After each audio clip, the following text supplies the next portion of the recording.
Oui, enfin oui et non, parce qu'il est certain que la façon dont j'ai été élevée était... Cuando Brigitte Bardot murió, algo no encajó. No hubo mensaje final, ni palabras de despedida, ni ese gesto tranquilizador que tantas leyendas dejan para cerrar su historia. Solo silencio. Un silencio largo, incómodo, casi provocador. Durante años, Bardot evitó entrevistas, rechazó homenajes y se negó a mirar atrás.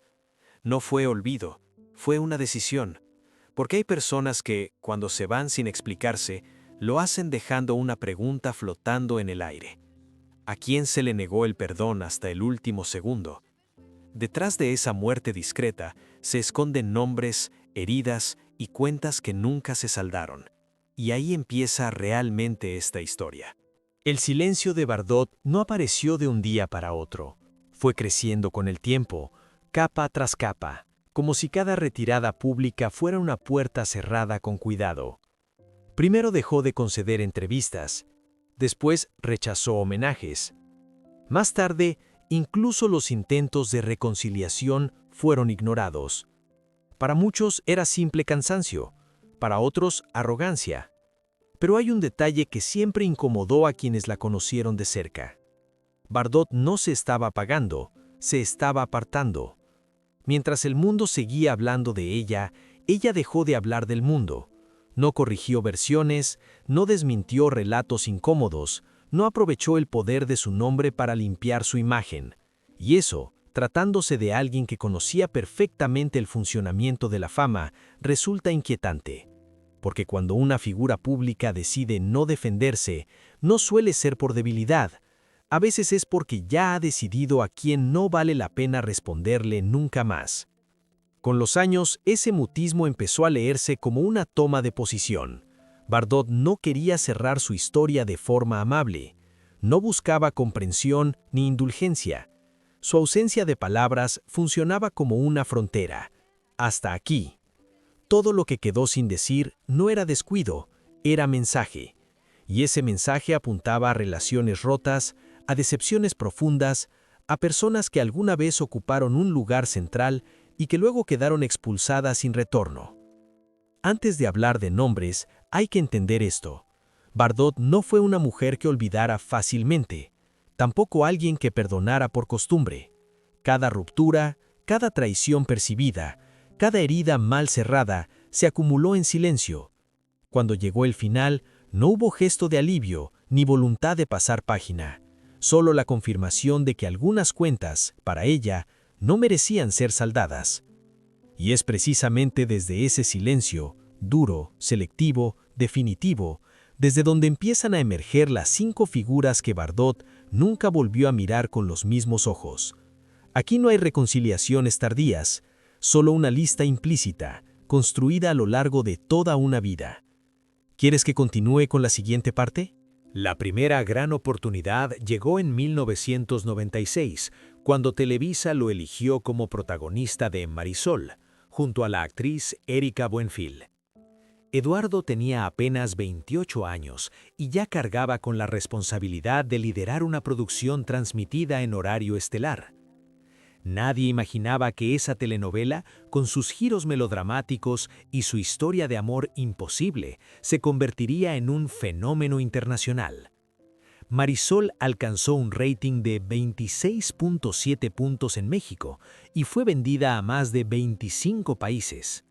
De la noche a la mañana, Eduardo Santamarina dejó de ser un actor prometedor para convertirse en un galán indiscutido. Su rostro apareció en portadas de revistas, campañas publicitarias y carteles gigantes en calles de América Latina. Pero lo mejor estaba aún por venir. En 2004, interpretó a Juan Domínguez en Yo amo a Juan Querendón, una telenovela que rompió esquemas al mostrar un protagonista masculino cómico, vulnerable y contradictorio. El público lo adoró. La producción fue un éxito rotundo, liderando la audiencia por meses. Eduardo ganó el premio TV y Novelas como Mejor Actor Protagónico y su figura quedó consagrada como uno de los grandes de la televisión mexicana. Con Rubí, en 2004 también, mostró otra faceta, la del hombre atormentado, atrapado entre el deseo y la moral. La novela fue emitida en más de 30 países y se tradujo a varios idiomas. Santa Marina ya no era solo un actor local, era una exportación de lujo. Fuera de la pantalla, su vida parecía sacada de una telenovela. Su relación con la actriz Itatí Cantoral se convirtió en el foco de la prensa rosa. Eran la pareja perfecta, bellos, exitosos, carismáticos.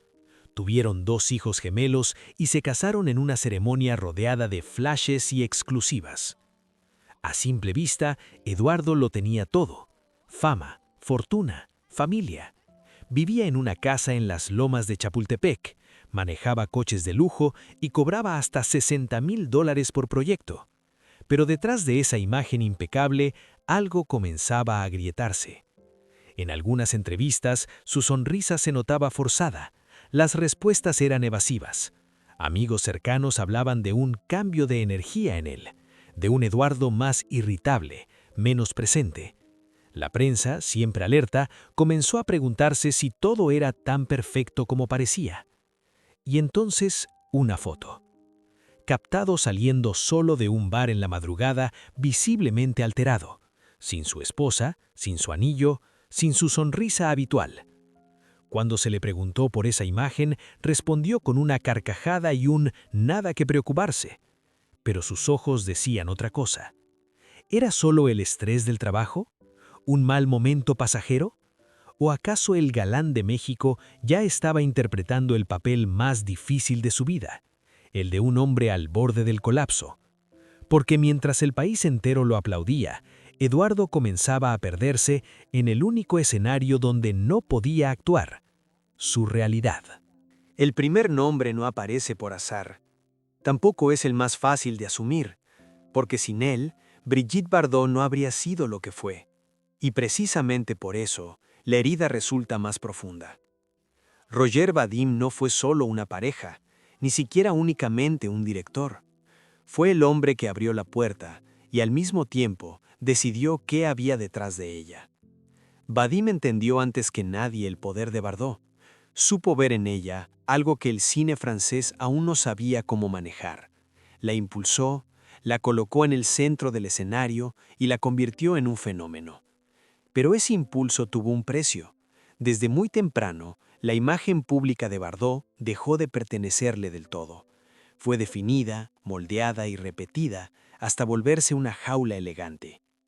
Con el tiempo, la relación dejó de ser un vínculo entre 2 personas y se transformó en una relación de control.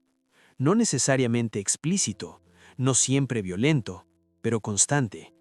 Vadim hablaba por ella, decidía por ella, explicaba al mundo quién era Bardot y qué representaba.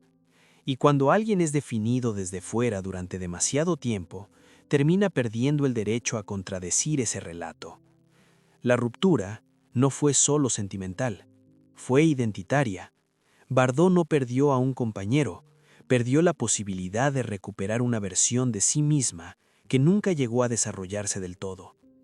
Vadim siguió adelante, su carrera continuó, el mito de Bardot también, pero ella quedó atrapada en una imagen que ya no controlaba, una imagen creada por el mismo hombre del que se había separado. Aquí aparece el punto clave. No se trata de infidelidad ni de desencuentros comunes. Lo que Bardot no perdonó fue algo más profundo. Fue haber sido convertida en un concepto antes de ser reconocida como persona. Haber sido lanzada al mundo sin protección, sin margen de error, sin salida clara. A diferencia de otras relaciones, con Vadim no hubo silencio inmediato. Hubo tiempo para entender, para observar consecuencias, para medir daños. Y fue precisamente ese tiempo el que selló la condena. Bardot comprendió que todo lo que vino después, la presión, la exposición, la imposibilidad de ser anónima, había comenzado ahí. Por eso, cuando decidió apartarse del mundo, ese nombre ya estaba cerrado. No hacía falta mencionarlo, no hacía falta explicarlo. La ausencia de Vadim en cualquier intento de balance final dice más que cualquier declaración. Fue el origen de una cadena, y como suele ocurrir con los orígenes, también fue el lugar donde Bardot decidió no volver jamás. El primer nombre estaba marcado, y después de él, otros siguieron el mismo camino. Después de Roger Vadim, Bardot ya no era ingenua. Había aprendido que el afecto podía mezclarse con intereses y que la admiración no siempre significaba cuidado. Aún así, volvió a intentarlo, y ahí aparece el segundo nombre. El matrimonio con Gunther Sachs fue leído desde fuera como un cuento perfecto. Riqueza, glamour, atención mediática constante. Todo parecía indicar que Bardot, por fin, había encontrado estabilidad. Sin embargo, esa estabilidad era superficial. Muy pronto quedó claro que el vínculo funcionaba más como una vitrina que como un refugio. Sachs no la maltrató, ni la atacó públicamente. La traición fue más sutil y por eso mismo más difícil de digerir. Bardot dejó de ser una persona con fragilidades para convertirse en una figura que acompañaba un estilo de vida. Cuando comenzaron sus crisis emocionales, cuando el cansancio y la ansiedad se hicieron evidentes, la respuesta fue el distanciamiento. No hubo escándalo, pero sí abandono. Y para alguien como Bardot, que asociaba el amor con la permanencia, eso fue suficiente. Ese matrimonio le dejó una certeza incómoda. Incluso rodeada de lujo, podía estar completamente sola. No fue una ruptura ruidosa, pero sí definitiva. El segundo nombre quedó asociado a una idea que Bardot nunca olvidó. Ser deseada no garantiza ser cuidada. El tercer nombre aparece en un terreno distinto, más ambiguo, pero igual de dañino. Serge Gainsbourg no fue un esposo, ni una pareja tradicional, pero sí alguien que marcó su vida de otra manera. Juntos cruzaron una línea que en su momento parecía artística y liberadora. Con el tiempo, se reveló como una trampa. La canción que compartieron sacudió a la sociedad, rompió tabúes y consolidó la imagen transgresora de Gainsbourg.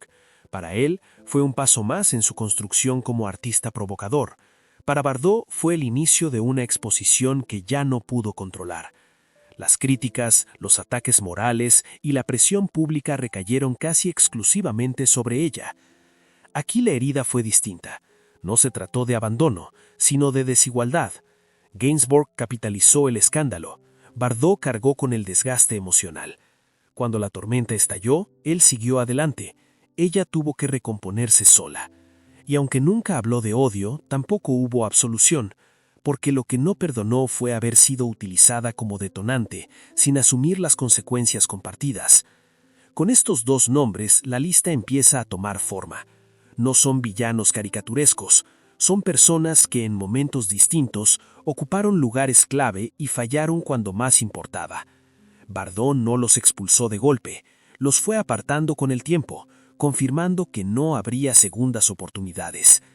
Y mientras esos vínculos se cerraban, otro frente comenzaba a abrirse, uno más grande, más impersonal y mucho más difícil de enfrentar, porque los siguientes responsables no eran individuos aislados, sino algo que la había acompañado desde el inicio y que, a diferencia de los anteriores, nunca se fue. A diferencia de los anteriores, el cuarto nombre no se puede reducir a un rostro concreto. No es una persona con la que Bardot compartiera intimidad, sino una fuerza constante, omnipresente, imposible de evitar. French Media. Durante años, la relación fue de conveniencia mutua. La prensa necesitaba a Bardot. Bardot, al principio, aceptó a la prensa. Pero ese equilibrio se rompió. Cuando dejó de encajar en el papel que se esperaba de ella, el tono cambió. Ya no era la joven deseada, sino una figura incómoda. Cada gesto era reinterpretado, cada declaración sacada de contexto, cada silencio convertido en sospecha. Bardot pasó de ser celebrada a ser juzgada, no una vez, sino de forma sistemática. Y lo más difícil de asimilar fue que ese juicio no buscaba comprenderla, sino corregirla públicamente. Aquí la traición fue distinta. No vino de alguien cercano, sino de un entorno que ella había ayudado a construir. La prensa no solo contó su historia, la reescribió sin pedir permiso. Y cuando Bardot dejó de colaborar, la respuesta fue el castigo. Invisibilización primero, desprestigio después. Para alguien que había sido expuesta desde muy joven, esta fase fue decisiva. No intentó defenderse, simplemente se retiró. El cuarto nombre quedó marcado como una ruptura total con el espacio público. Y entonces aparece el último nombre, el más incómodo, el que no se puede señalar hacia afuera, el que no admite excusas. Brigitte Bardot no se perdonó a sí misma, no por haber amado, ni por haberse equivocado, sino por haber tolerado durante demasiado tiempo situaciones que la dañaban, por no haberse ido antes, por haber confundido resistencia con fortaleza. Con los años, esa autocrítica se volvió más severa que cualquier ataque externo. Bardot entendió que muchas de las heridas que cargaba habían sido posibles porque ella misma aceptó ciertos límites impuestos por otros. Este último ajuste de cuentas no fue público, no necesitó palabras, se manifestó en decisiones, el retiro definitivo, la negativa a reconciliarse, la ausencia de balances finales. No era culpa, sino lucidez tardía. Y esa lucidez no trajo alivio, sino distancia. La distancia suficiente como para no concederse indulgencia. Con esto, la lista se completa. 5 nombres, 5 rupturas, 5 momentos en los que Bardot decidió que no habría vuelta atrás. No por rencor impulsivo, sino por una suma de decepciones que, una a una, cerraron cualquier posibilidad de perdón. Solo queda una pregunta pendiente. ¿Qué sentido tiene revisar estas heridas después de su muerte? La respuesta no está en el pasado, sino en lo que queda cuando alguien decide no explicarse nunca más. Al final, la historia no trata de 5 nombres aislados. Trata de una forma de vivir y de cerrar. Brigitte Bardot no organizó su vida alrededor del perdón, ni sintió la necesidad de reconciliarse para tranquilizar a nadie. Su salida del mundo público fue coherente con todo lo anterior. Silenciosa, firme, sin explicaciones finales. Y eso es precisamente lo que sigue generando incomodidad, porque estamos acostumbrados a los finales amables, a las disculpas tardías, a las memorias que suavizan conflictos, a los balances que reordenan el pasado para que resulte más digerible. Bardot no ofreció nada de eso. Dejó su historia tal como estaba, fragmentada, llena de tensiones, sin una versión definitiva. Y en ese gesto hay algo profundamente perturbador. Los 5 nombres que marcaron su vida no aparecen en una lista oficial, pero su ausencia en cualquier intento de cierre lo dice todo. No hubo homenajes compartidos, ni agradecimientos retrospectivos, ni gestos de reconciliación simbólica. Cada ruptura permaneció donde estaba, intacta, como si el paso del tiempo no otorgara automáticamente el derecho a ser perdonado. Quizá por eso su muerte no se siente como un final, sino como una interrupción. No hay conclusión clara, solo una serie de preguntas que quedaron abiertas a propósito. ¿Es necesario perdonar para vivir en paz? ¿O hay personas para las que el perdón no es una virtud, sino una renuncia? ¿Hasta qué punto exigir absolución es otra forma de poder? Bardot eligió no responder, y en esa negativa hay una última afirmación de control. No quiso reescribir su historia para que resultara cómoda, prefirió dejarla incompleta, incluso incómoda, antes que falsa. Tal vez ahí resida su gesto final más radical, recordarnos que no todas las vidas están obligadas a cerrar con armonía. A veces lo único que queda es el silencio, y a veces ese silencio dice mucho más de lo que cualquier confesión podría haber dicho jamás.